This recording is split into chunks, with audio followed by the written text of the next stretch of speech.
Hi everyone, welcome to another episode of the Haskell Study Group. I'm your host Ram Vadam with Atlanta Functional Programming. Today we're going to be talking about the Applicatives type class, which is available in in Haskell. Applicatives, if you guys have read the book, and this is covering chapter 17 in the Haskell programming book by Julian Marnucci and Christopher Allen. It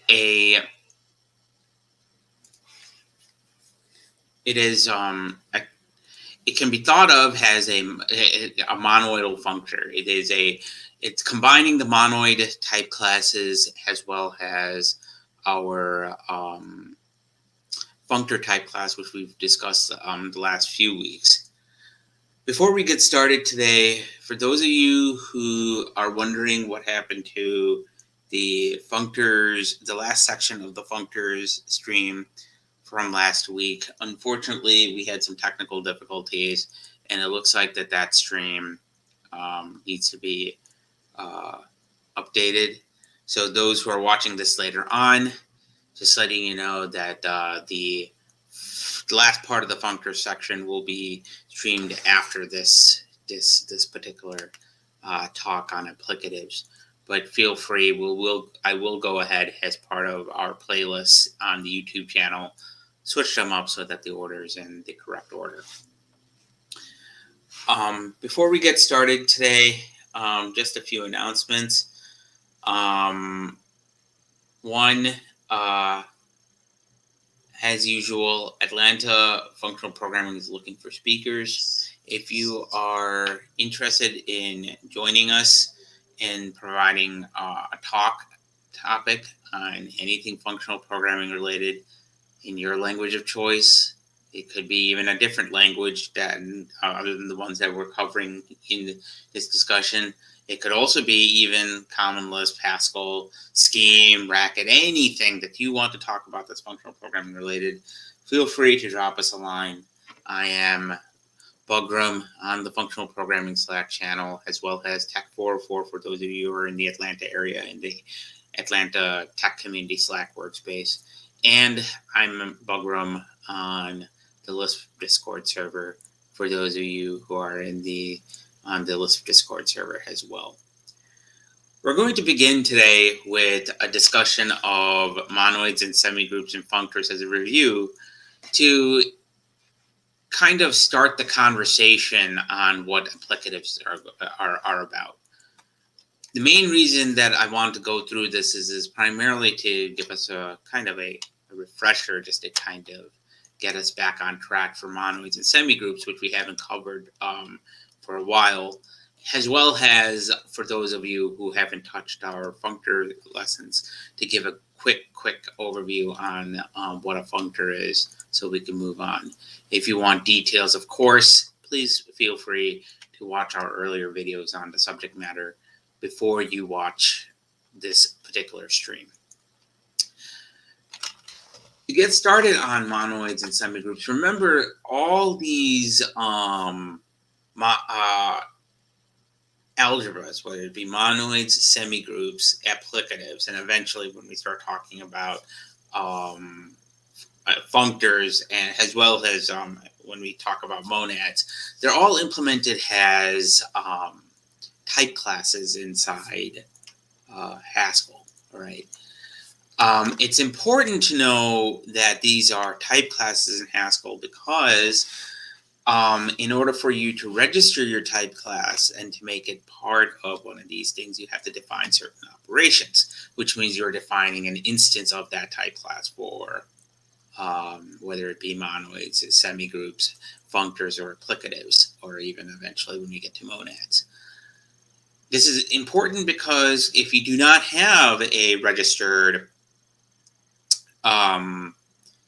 instance of that type class, your as far as Haskell is concerned, your type is not closed under that particular type algebra, and it will result in a type error. Now, As we've discussed several times as we've been going through these different type algebras, you could create a instance of a type algebra that is an instance of the type class, but not a valid type algebra, meaning that it's not respecting the particular laws for that particular type algebra. So in the case of monoids, as you can see here, we are talking about a type that has an associative operation. So it has to be binary associative across all members of that type, as well as it has to have some sort of identity. And as you recall, we've actually talked about the special case in here when we're talking about numbers, because numbers is one of those special cases where technically it is monoidal under both addition and multiplication, and we showed when we discussed this how to actually account for those. Specifically, you ended up creating two different new types to actually go and handle both of those specific cases, and you end up defining monoid on those new types instead. Remember also with monoids that when we're talking about identity especially, you have left identity and right identity, okay?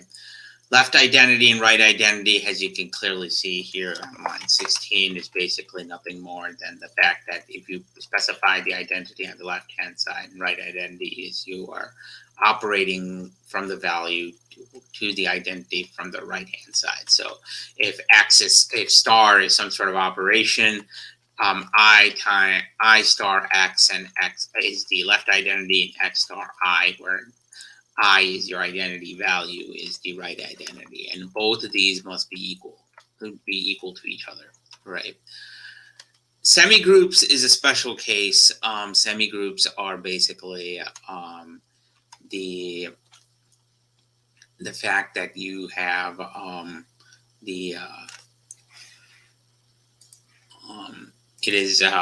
it's specifically that it only requires that you have an associative operation. Okay, it doesn't actually require you to have an identity. So you may want to have a type that has an associative rule, but you may not necessarily require it to have some sort of identity as a identity value in the case that for some reason. So that means that if you use something that's a monoid, it is automatically a semigroup, and vice versa, but not vice versa, right? So a monoid is a semigroup, but a semigroup is not a monoid. Okay. You will see this go around when we talk about functors and then eventually applicatives today. But this is kind of a brief review. As you can see here, that our if we define something like, say, identity, in this case, our identity operation is in monoid is defined by the empty operator for your specific type. And again, this is your interface here. Empty must be implemented, append must be implemented. And then in the case of lists, we have something for concatenation. When you are defining each of these rules or these instances for these type classes, you have to remember that, again, you are going to have to define them for all the values for that specific type. So as you can see here, we create an example called booly, which is our fake our sum type that mimics the bool type that's already available in Haskell, and we actually defined an instance of the semigroup for booly as well. And in the case of booly for monoid, we ended up saying that booly for monoid is MMT. And you can, obviously, since we defined semigroup for for Boolean, we don't necessarily need to define append, because mappend will actually go ahead and deal with that, and it will work itself out. We can actually go ahead and define it this way, where you end up equaling this, and you would end up being using it will end up being the same same definition, right? Let me just do one thing here. Just fire out my couple.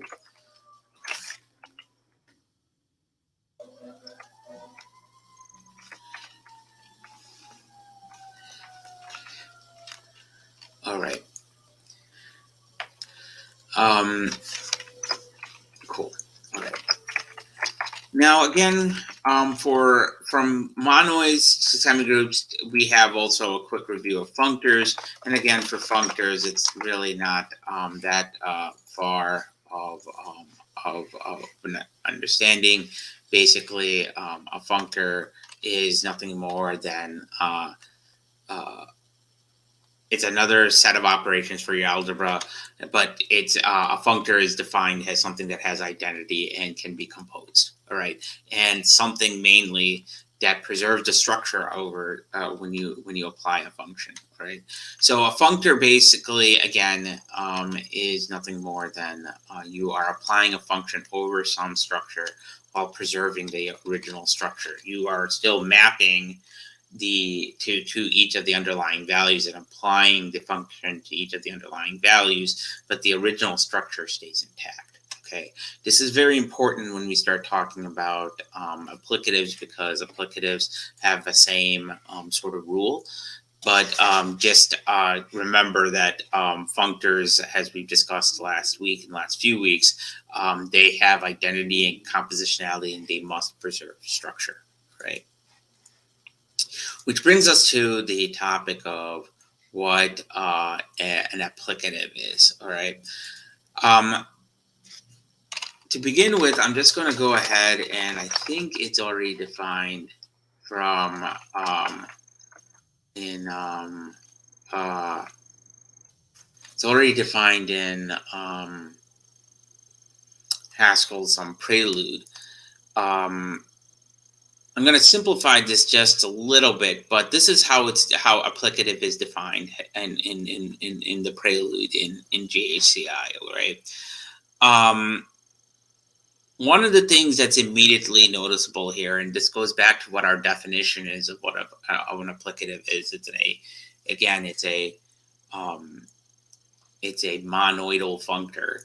Okay, the key term there is functor, which because although it is monoidal, we will define the monoidal rules for the type in the applicative instance. But the first thing that you need to make sure that your applicative respects and preserves is that f for a given applicative f must be also a functor.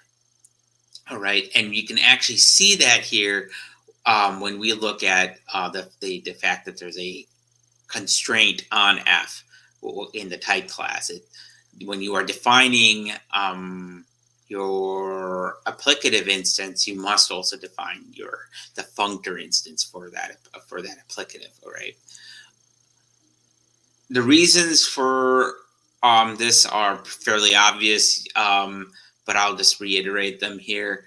Since an applicative must be a functor, that means, as far as the Haskell type system is concerned, for every applicative instance, there must be a corresponding functor instance. Okay, so since you can't necessarily generate, at least as far as I know, you can't actually generate the functor instance from a given applicative instance, you must actually go ahead for your given user-defined type, define both. Okay.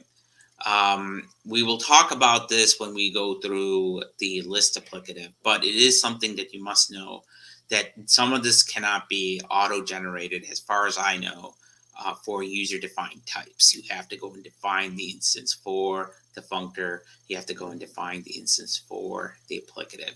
Now, for some of the more experienced Haskellers that are watching our stream, If you have comments about this, and if you know better than I in terms of how some of this machinery works, by all means, post comments in the chat. I'd love to learn ways of auto-generating some of this stuff.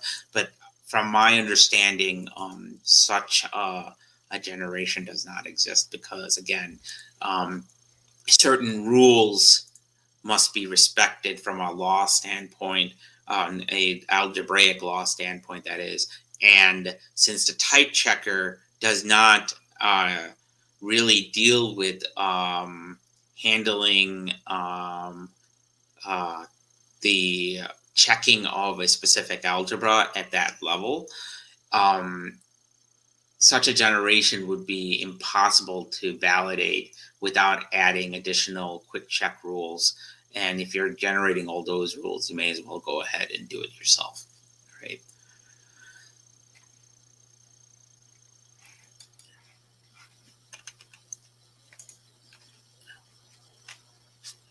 So one thing that I wanted to kind of go through and kind of touch base on is some of the rules related to applicatives, as well as we're going to go and do a simple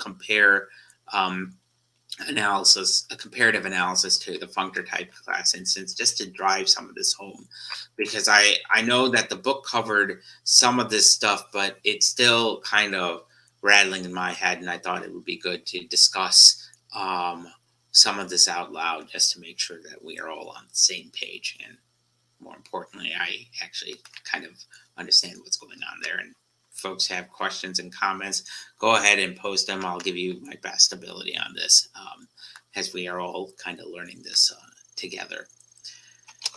So let's first fire up a quick a new module, which we will call Applicative Overview.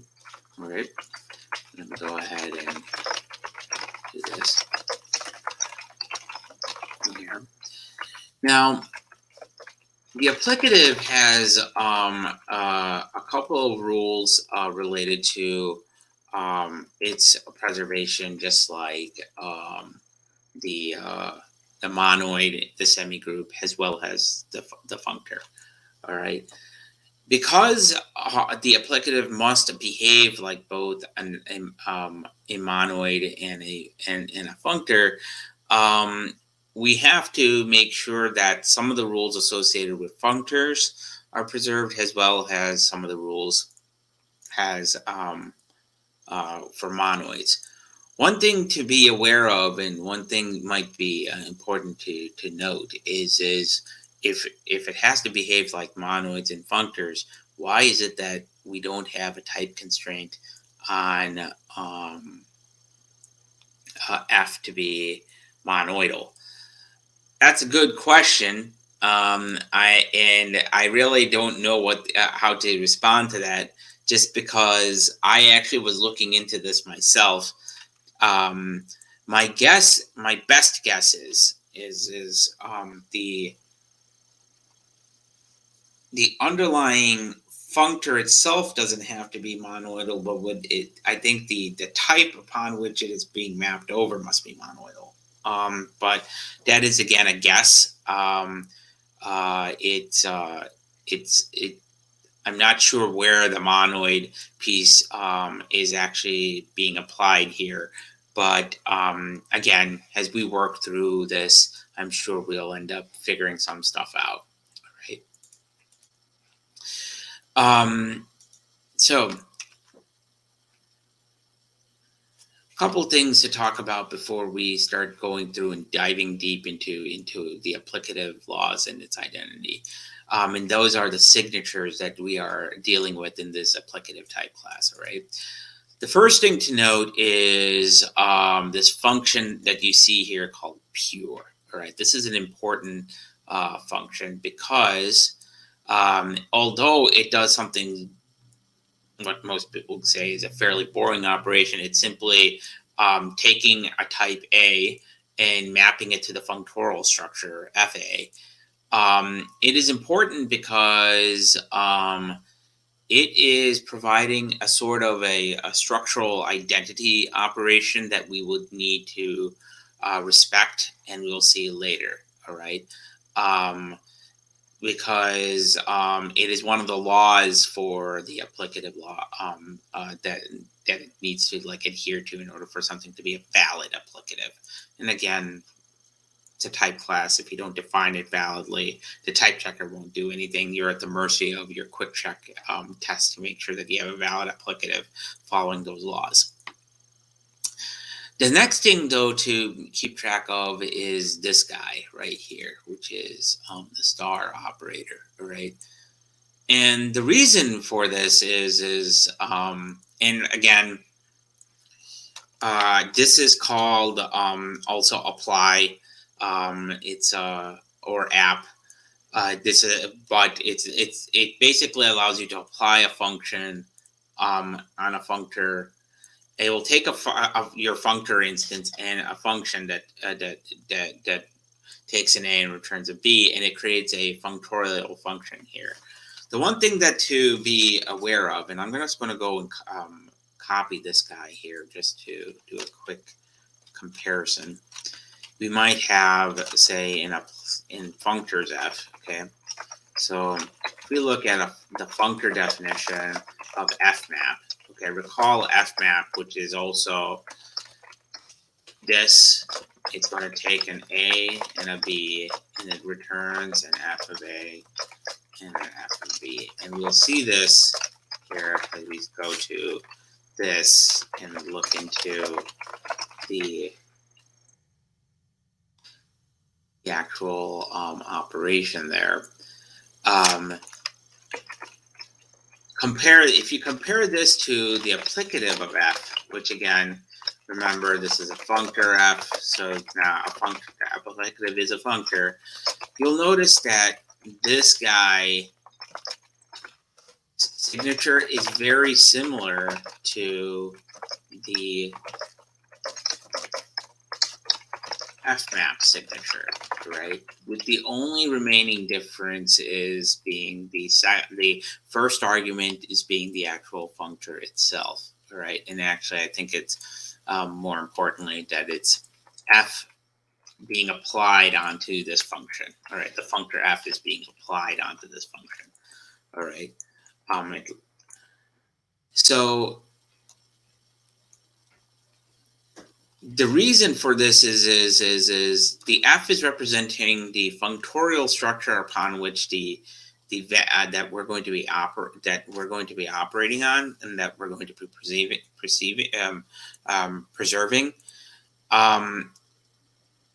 It's just important to note that in terms of actual behavior, as far as I understand it, the applicative fmap, and actually this is, I'm using the wrong thing. This is the star operator, right? Is much the same way. It will operate in much the same way as our fmap function, all right? With the difference being related to what exactly are we smashing together in terms of creating the monoidal structure. This is where the difference will come in, but then why the f is actually being part of that signature, all right?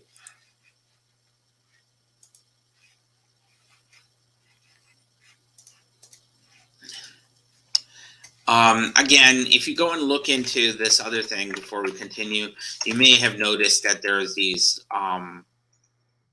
couple of core functions like lift A, lift A2, lift A and lift A2 is shown here, but if you go and look at control.applicative, the library itself, it comes up with a couple of other lift A functions.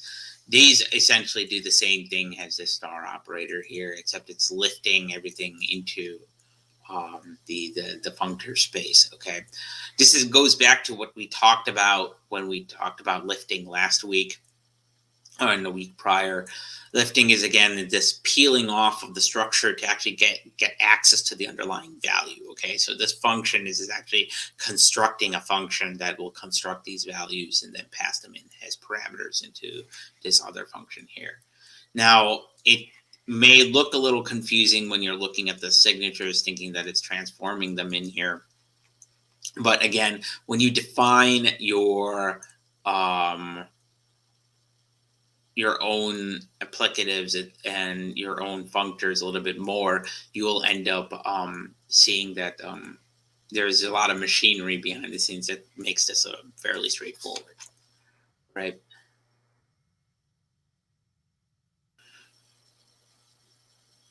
Now, going back to this difference between the function signatures of the star operator for applicatives and fmap,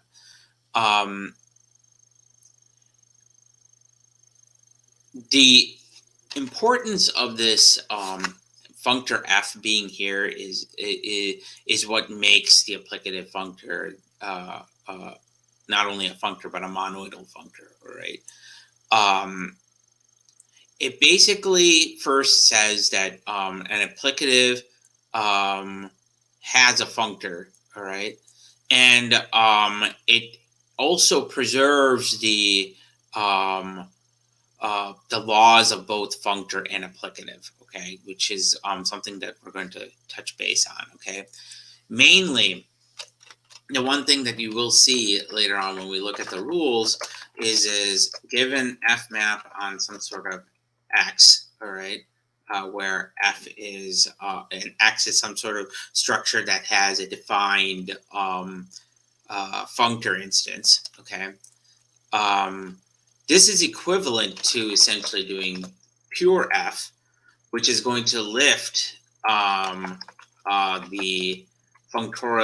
f into a functorial structure, and applying it to essentially this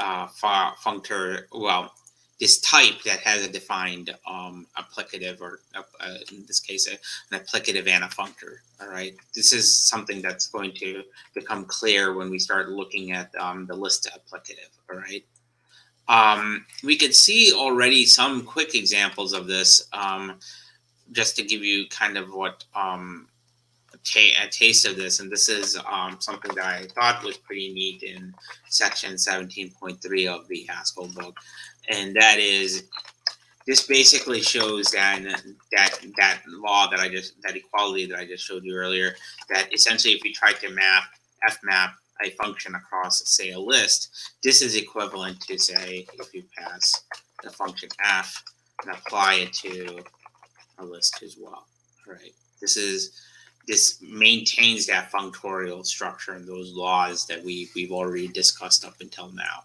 A lot of this is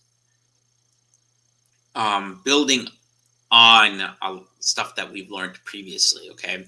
So you cannot try and study each of these type algebras, at least with respect to Haskell, in isolation of each other. Yeah, you're going to see the rules and you may be understanding them a bit, but as we get more into applicatives and and monads, you're going to end up realizing that applicatives and monads all respect the laws of functors and monoids and semigroups in some way, shape, or form. All right.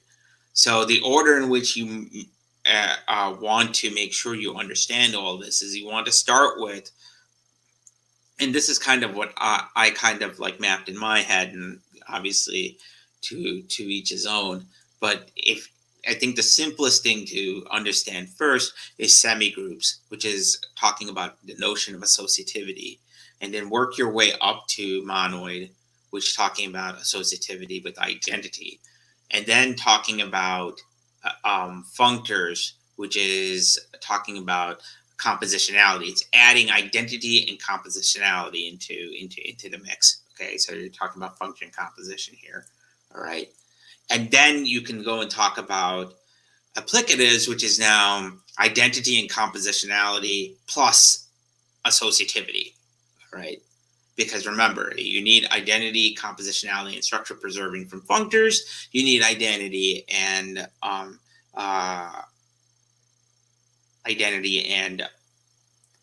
associativity coming from monoids. So this is where those two come together. All right. Seeing a couple of other examples again, and you could do the same as what we did before. Since applicative is also a functor, this can work with any of our already predefined functorial types. So you may see something like this, which again, if you look at the type of pure one, it's just taking an applicative f and a numeric and returning an f of a, okay? And we're just really, if we say pure one is a list int, what this is doing is basically saying that I want you to treat this functor, this applicative, okay, and mainly, and more specifically, pure is going to look up to see if the list of int has an applicative defined for it, which it does because it's a list. List is a functor. List also has itself defined, has an applicative defined for it already available in the prelude. So it's going to go and look that up and then apply that functor construction to this value 1, and we end up getting the list of 1.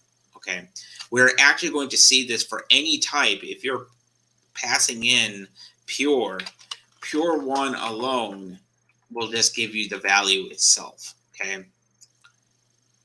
Because it doesn't know what functor you want to apply it, okay? If you do pure 1 and apply it to list, you get a list. If you apply it to maybe, you get a maybe, all right? If you apply it to either, all right? Either a int, you're going to end up getting right because you said anything in in A, and remember, either is restricted as a functor type on the right hand side. You can't actually say pure 1 either int A, because you're going to end up getting a type error. And we've talked, recall last time when we talked about functors, especially pairs and tuples, being specifically constricted on pairs and sorry, my apologies. It was the any higher kinded type. Okay, we looked at tuple, which is a pair, which has a first and second value. All right. And we also looked at, in this case, either, which has a left value or right value. Okay, both of those have to be constricted, and you can actually clearly see that here in our discussion, in our signatures when we're talking about functors. There, the same thing is being applied to calling that type constructor with pure. All right, you can't just simply. Applicatives cannot be used to work around the type rules for functors, right? I hope this makes sense to folks looking at this, thinking that there might be a way to actually work around the type system for this, but it just will not work. You'll end up getting a type error. And pure is necessary when we start talking about function application, okay, in a bit, which is the star operator. Okay. Just a final touch here. We can also do, for tuples, again, just to show you this, you'll end up getting an empty in 1. And again, it goes back to what a functor is here, right? So,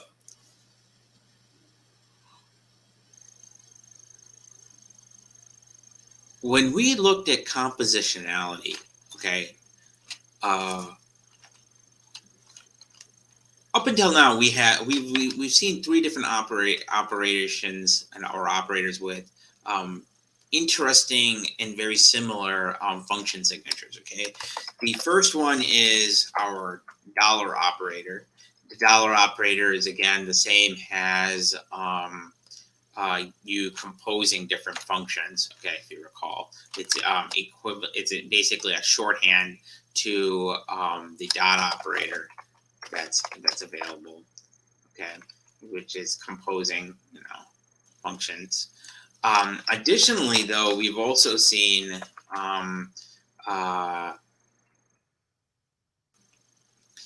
the functor operator. So, sorry, yeah, did I get that right? I think so. The dollar operator is the yeah, I am. I'm pretty sure. So the next thing is oops, sorry, not that. I think it's this.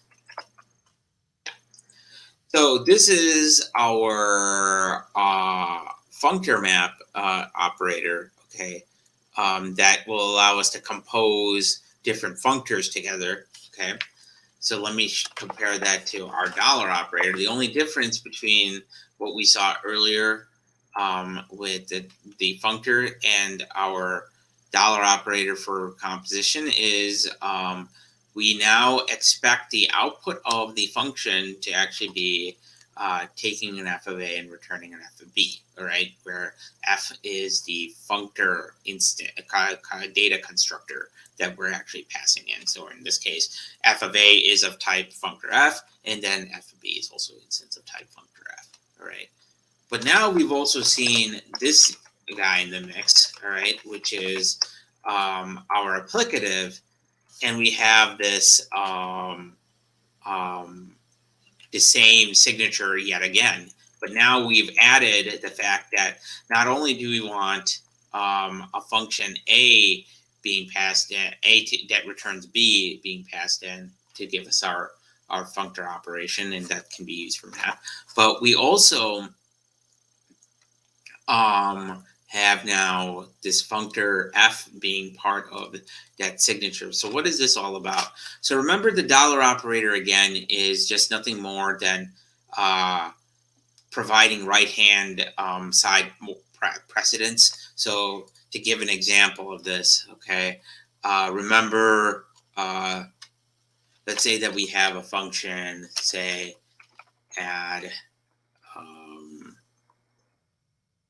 x and y equals x plus y, all right? And let's say that we want to also have a mult x and y, or x times y, and we want to, sorry, x times y. And let's say that we want to actually multiply, actually it's even easier with this. Let's say that we want to add 1 and multiply, add 1 to something that's been doubled, all right? That is we multiplied it by 2, okay? The first way of actually doing this is, remember, we could do f dot g, okay? And this is equal to f of g of x, okay? So obviously that means that if we do x equals plus 1 dot times 2 of 1, we get 3.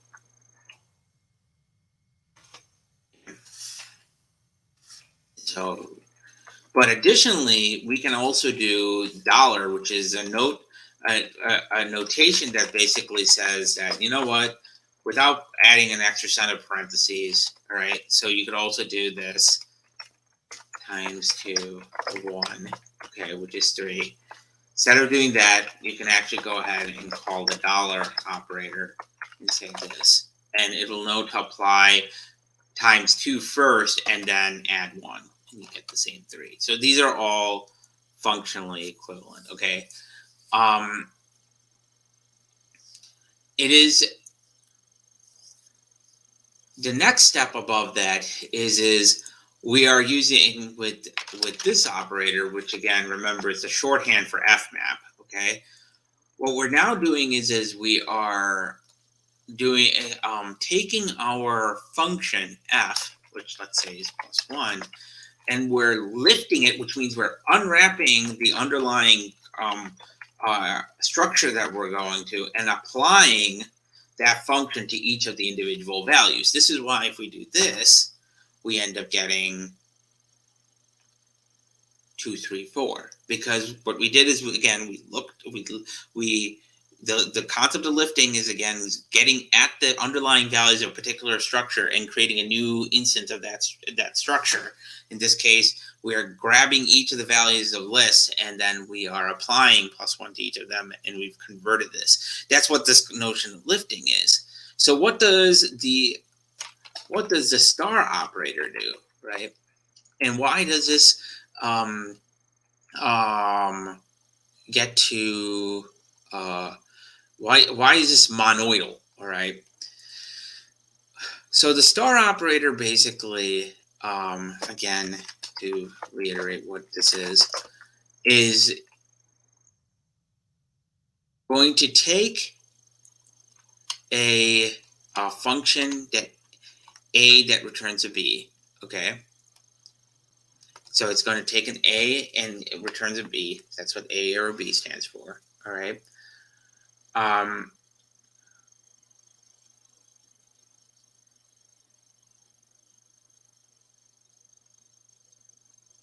What we're doing is we're going to actually essentially call mappend to actually behind the scenes connect this so that we could preserve it, the actual structure of the return value of B, and create an f of B. Okay. Now, because this requires a little more explanation. Fmap, to start, we'll start with fmap. Fmap takes in a structure, okay, and we only had that little bit of structure there, right? That's coming in from the actual type class instance, and we were preserving it. We need to unite that structure preserving operation of fmap with the outer f that we have here, okay? How do we do this?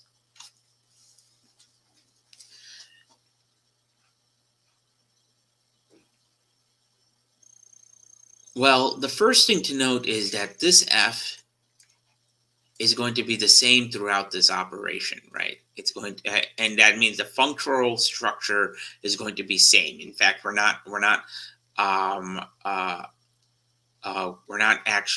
guaranteed that that's one of the structure preservation operations. In order for something to be a functor, it has to be the same. So if we actually deal with type construction, which is and in this case, the construction of the functor from the actual function application, we'll end up dealing with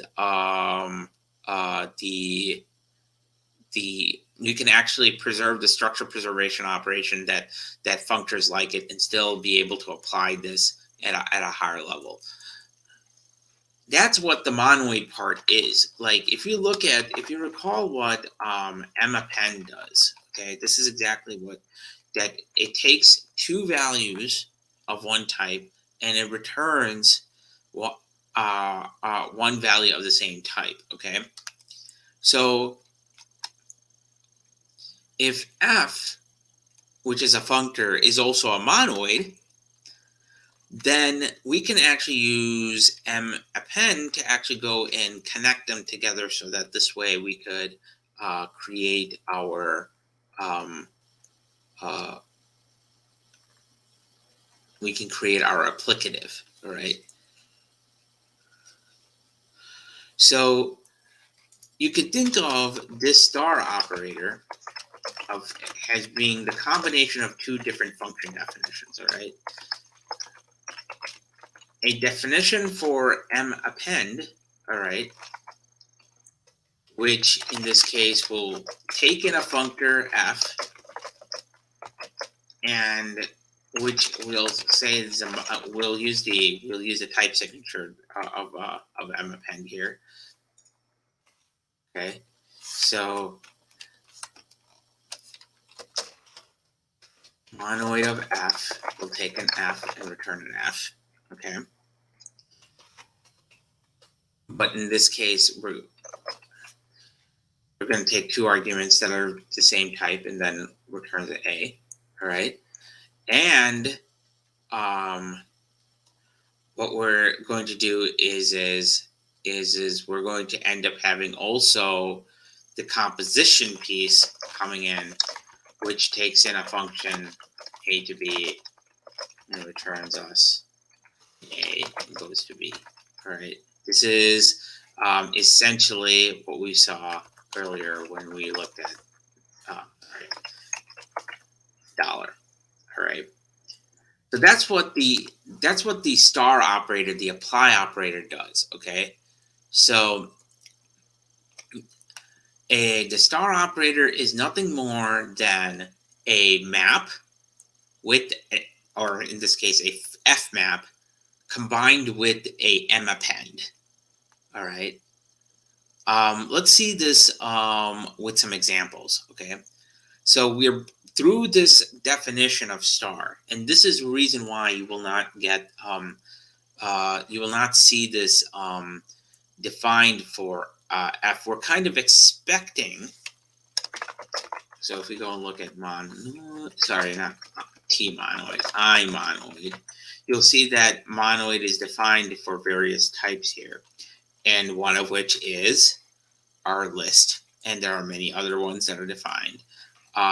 As long as you've defined your monoid, you define your functor, you can end up getting an applicative as being a combination of the two. All right. So what applicatives essentially are is we're bolting a monoidal associative monoidal characteristic onto a function. All right. So we could deal with functions that are embedded in additional structures, okay? And we'll see a few examples of this.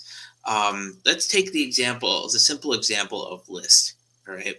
Because list is an applicative, as you can see here. If we look at applicative, again, we have a definition for list, okay? Let's say that we are taking two functions, okay? And this here is, again, from, I think, this example I saw in 17.4.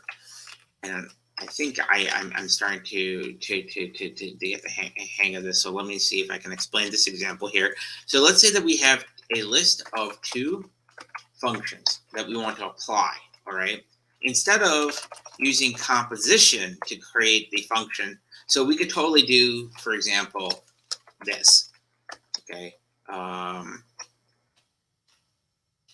gonna show you the one way. I'm gonna show you another way, okay?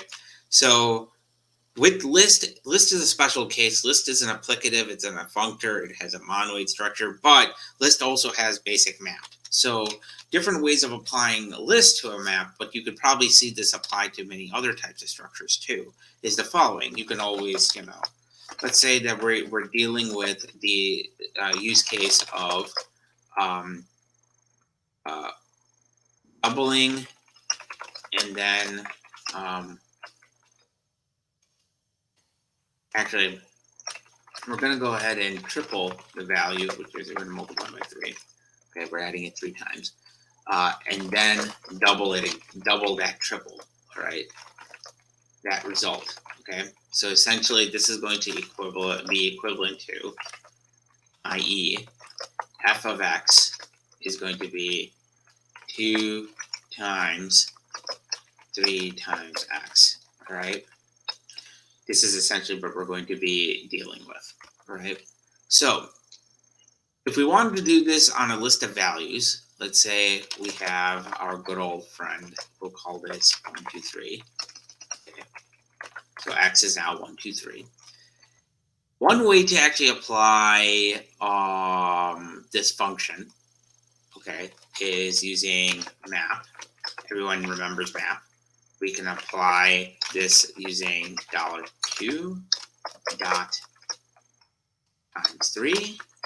And then we can apply it to x, and we'll end up getting 6, 12, 18. All right.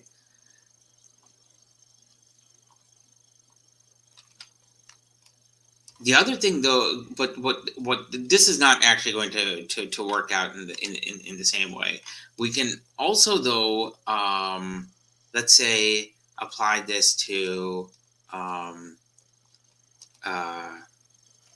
in FMAP.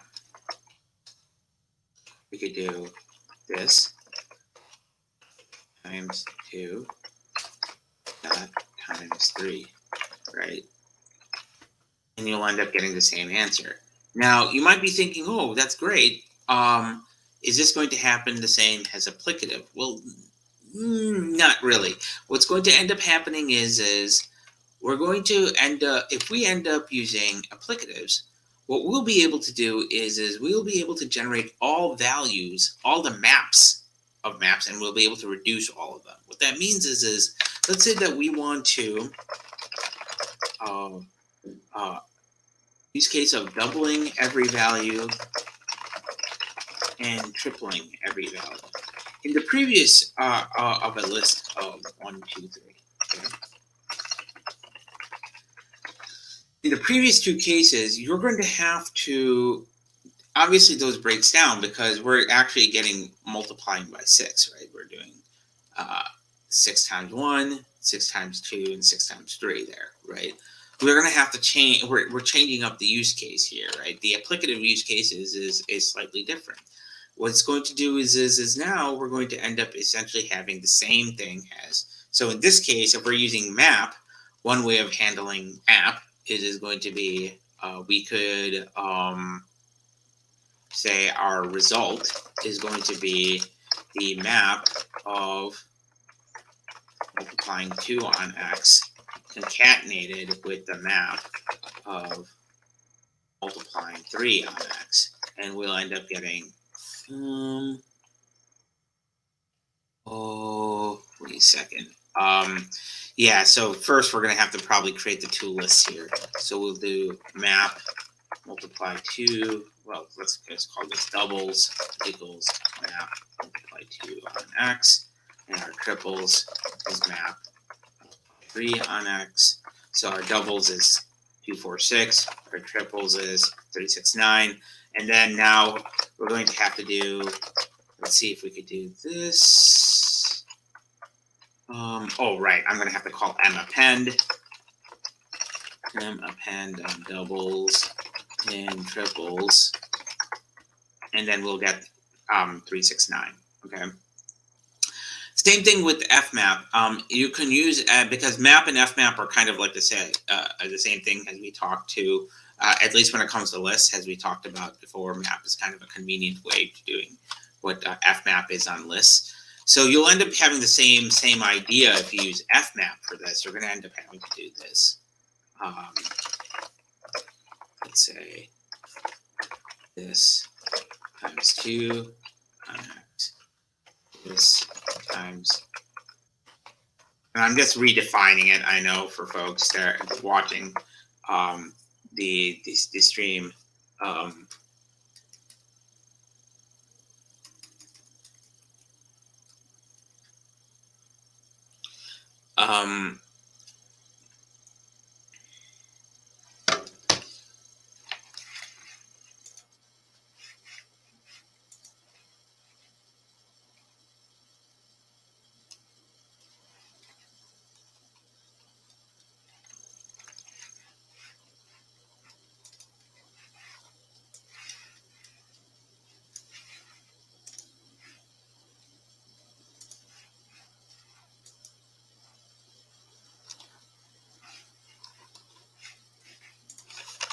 Three on x. And again, this is doubles, this is triples, which means we're going to have to call mappend on doubles and triples. So this is kind of what you're saying earlier. So you could totally do this as a separate set, or you could just do the following, which is we can call double and triple. This is what we're ultimately doing. We're collecting results here, right? And then what we're doing is we're going to apply each of these onto our list X, and we'll end up getting the same answer. Okay, that's what we meant by a applicative is nothing more than an FMAP connected to an mappend. It's going to first fmap every function in the list. All right. So let me go ahead and show this for folks who don't see that. It's going to take each function on the left-hand side, all right, in our list, and apply it to each value on the right-hand side. And what it ends up doing is it's going to end up creating a list of lists, right? That's where the fmap part comes from. Then what it's going to do is it's going to call mappend, which is the monoidal instance for that particular structure, in this case list, and it's going to concatenate the two. So you're going to end up getting a reduction. So you have your fmap, which is your map operation, and then you have your mappend, which is your reduction, and that's going to ultimately give you your final result of 246369. All right. This is probably the most straightforward example of what fmap does. Okay. And what what applicatives do. They are nothing more than breaking apart a particular structure so we can actually apply a particular function to each value, which is the definition of fmap. While monoidally, which in this case is we're going to call it mappend, reducing that structure to preserve it into its original, like, flattened structure. So you could think of this structure preserving operation is we're dealing with that at the very end of after actually transforming every value in the given functorial structure that we're dealing with. Okay. So what exactly, though, then is the benefit of this? You may be wondering, right? And what exactly is the function, which in this case is either the double or a triple function? Okay, how is that being enriched by the fact that we have this functorial structure? What exactly is it enriched with? It's really a convenient way of, in a single function, doing a reduction operation according to the rules of preserving the structure for your given functorial structure, right? So if you're talking about lists, it's basically making sure that the application of the function for each function in the left hand side, at the end of the day, it creates a value that preserves the list property as if you have originally called fmap on that list in the first place. All right. So this way, in a single operation, you are almost guaranteed that if there's some sort of violation, a functorial violation or violation in the associativity of the operations, you'll get an appropriate error, instead of doing what we did before, which is actually manually putting this each of these steps together, which is a lot more code and will cause room for error. Okay, lists aren't the only structure currently defined for applicative. As you may have noticed, we have a maybe preservation here. Okay, we could totally use maybe here if we just use if we have a function hidden in a maybe type and we apply it to a value that's hidden in a maybe type, then we'll just get a maybe type. All right. If you end up creating, if you try to use nothing and you apply it to nothing, you're going to end up getting nothing. And you can also see this that this will also work with applying nothing to a non-nothing value, to a just value, right? This is all the same rules as functions functors that we saw before. So to show you the associativity piece, okay, we're going to end up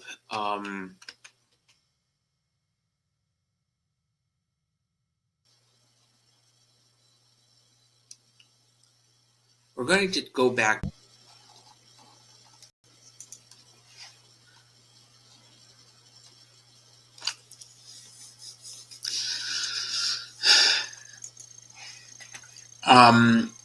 So where was I? We're now going to start discussing just briefly associativity with respect to the monoidal piece. Like, remember, monoids. I'm pretty sure there's still the argument is still a bit unconvincing as to whether or not a applicative is a monoid. So we need to go back and look at our monoidal rules and make sure that we preserve identity. Okay, and we have, which is including both left identity and right identity. Left and right identity. And we have also associativity. Okay, binary associativity. Okay, so recall the type for functor, for on pair, right? Remember, pair is restricted on the left-hand side, okay? So if we call, say, fmap on incrementing something that contains an error message, okay, or no error, or some text, okay, and a string, all right, a number, we'll always apply that function onto the right-hand value, okay?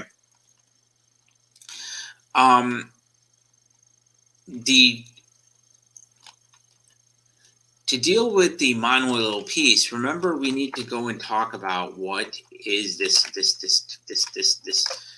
pair really represent. Okay, it is representing nothing more than that.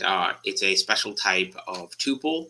Okay, so my apologies for folks who are saying this is a two tuple. I don't like that phrase. I mean, I know it's a two tuple, but it's easier just to say pair than two tuple.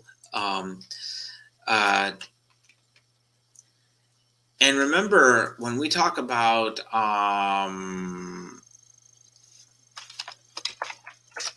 monoids, that monoids is also defined on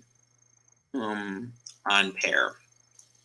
Okay, it's actually also defined on other things too.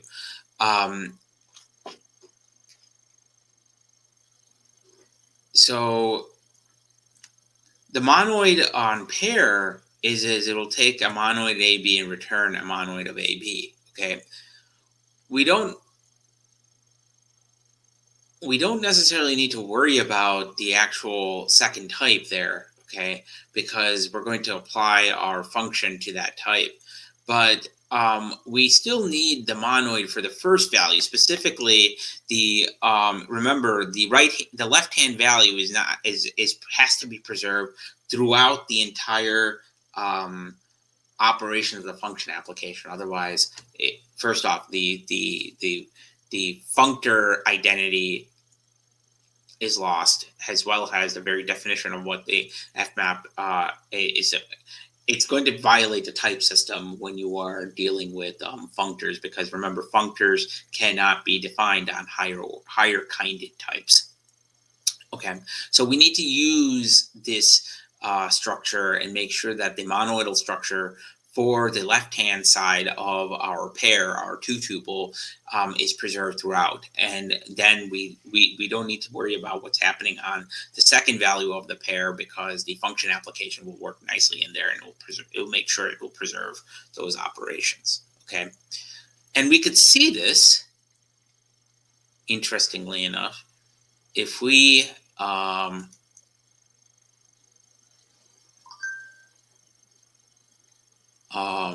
apply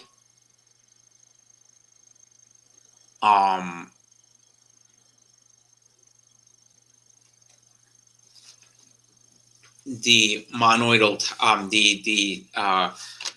a pair with itself, a pair of functions to a pair of values. Okay, so let's say that you have a pair. Okay, in one case the left hand side is function, and you apply it to, say, a value like this. Okay, this is coming straight out of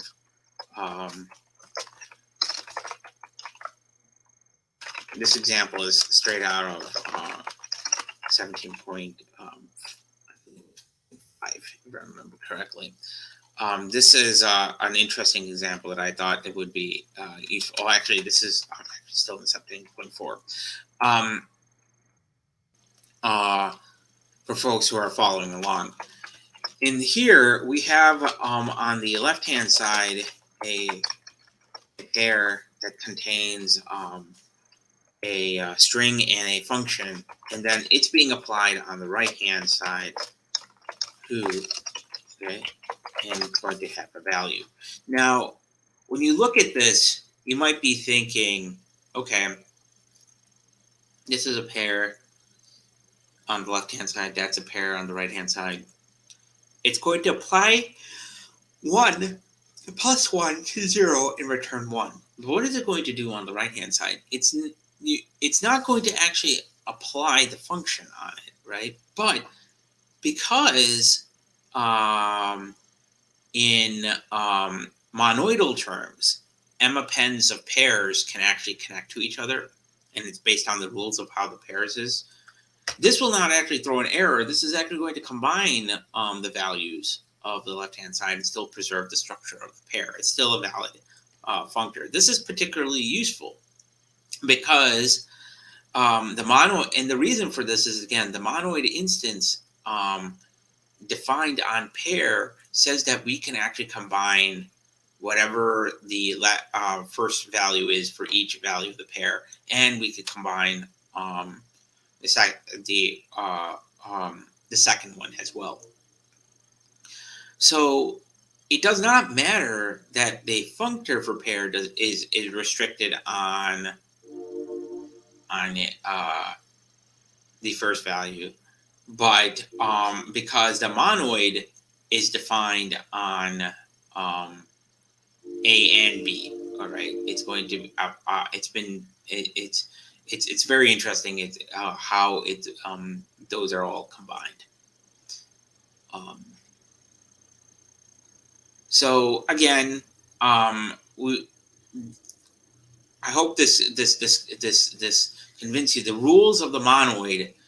If you define your monoid for your type and you define your functor for your type, then your applicative will preserve those rules, because an applicative must preserve the rules of the functor, and it must be preserve the rules of the monoid in order for it to actually be a valid applicative. All right, and we could see a lot more examples of this if we actually call out to data.monoid. Okay, there's we use sum2 and we go and apply this to sum0, 0.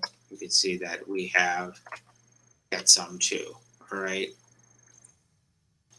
and if you apply this to, say, a much easier an even more complicated example, again, because of the way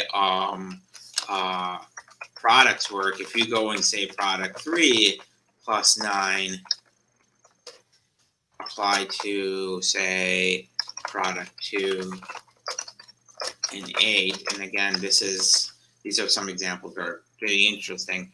Again, the magic that's happening on the left-hand side is not due to the result of a violation in functor. It is actually due to the result of a valid rule specified for pair under monoid. So the reduction operations can preserve some of those done, but the mapping operations have to be more restrictive. Okay, this is a lesson that I've kind of actually figured out when I was looking at this chapter. Does that make sense for folks? Think of monoids like it's easier to think of monoids for reduction, all right? Just say and then functors for mapping, and then applicatives is just mapping and reduction. Okay.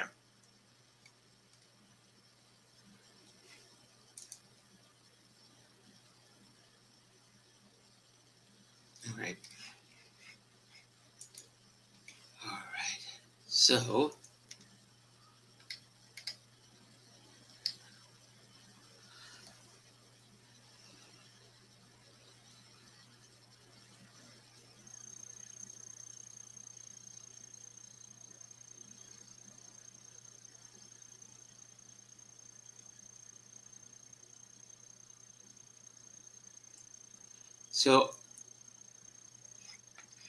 I'm gonna see if I can get from Google the pairs for monoid for pair and monoid for applicative pair. 1 second. Where are you, Google? There you are.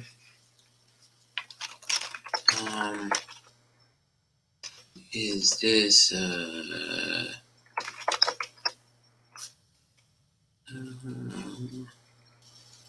let's see. Included with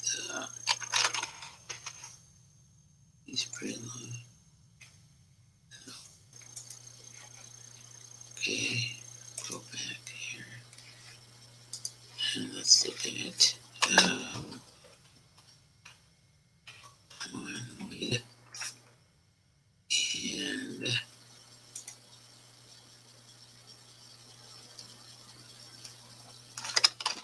see if I can. What I'm trying to do is I'm trying to see if I could get the definition without having to define it. Okay. So one question most folks will probably have is I still don't see how this can all work with monoids. Recall with the pairs, right? And I don't believe we touched this with yeah, we did not. Okay, so let's go back to this. Recall that if we're talking about monoid of a pair,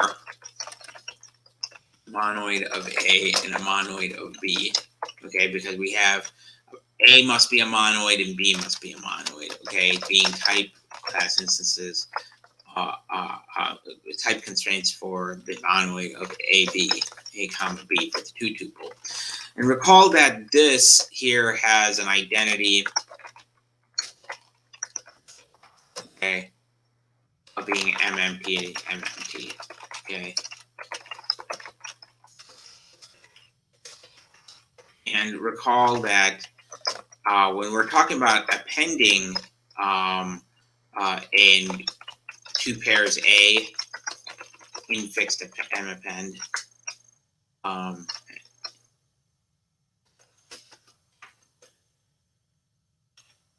A prime, B prime. Remember, this is just the same as calling M append AB and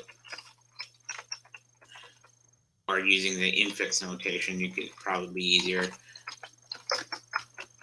M append AB, comma, well, A prime, B M append B prime. Okay, where it's calling out to the concatenation operation or the append operation of both of the respective types. If we look at this from the standpoint of applicative, we could see something very interesting, right? If we say A is a monoid and in order for it to be applicative, and this is why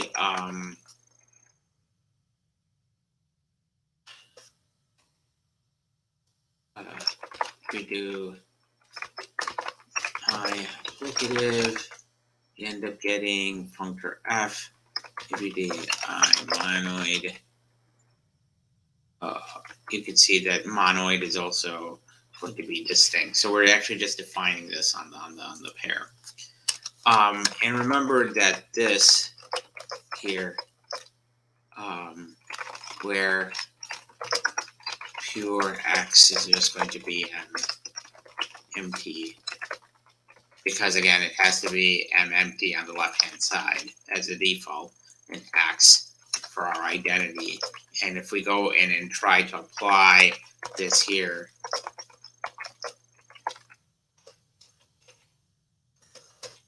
we'll end up seeing that you append the f of x. Okay. If you look at this, one thing that should become clear to you is the fact that we are not actually doing anything to the left-hand side still. All we're doing is which means by definition, this is still the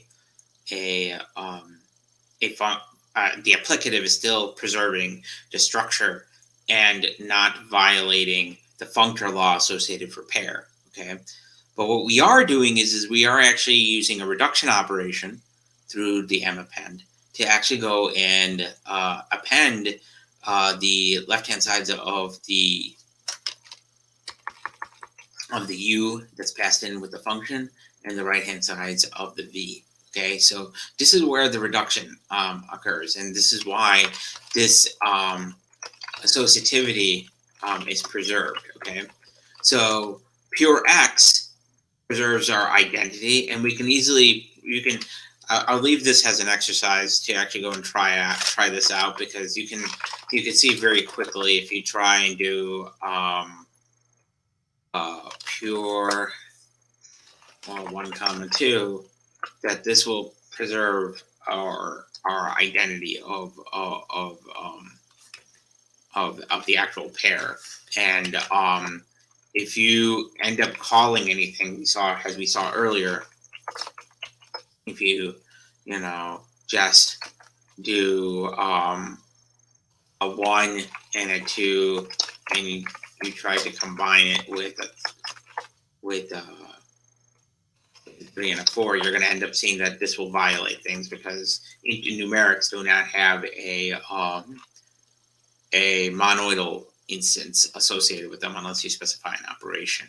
Okay, but if you have something that's monoidal, like say string, this is why this actually works. String is monoidal because the empty string is which is a list of characters, is just the empty list, and that's what your mempties definition is on, and then mappend is just concatenation. If you go in and try this, as we saw earlier, this is why this here actually works. Okay, because we're preserving the rules of the monoid as well as the rules of the functor. Okay. Given that it's not, so I'm going to stop here, because I want to give you next week really go through and provide some more examples of this. But I want to leave you with this. The applicative stuff will take some time to actually really wrap your head around if you have not understood what a monoid is and what a functor is. Okay. This example with pair is a particularly challenging one. I can understand if it on first viewing may not be easy to wrap your head around, but work through it. And if you have questions, feel free to post it in the comments, and we will touch base about it next week when we look at more applicative usage and we start talking about the laws, the actual applicative laws themselves, which is going to require some discussion. Because what I'm hoping to do is actually show you how the monoidal laws and functor laws are baked into the applicative laws. So that's it.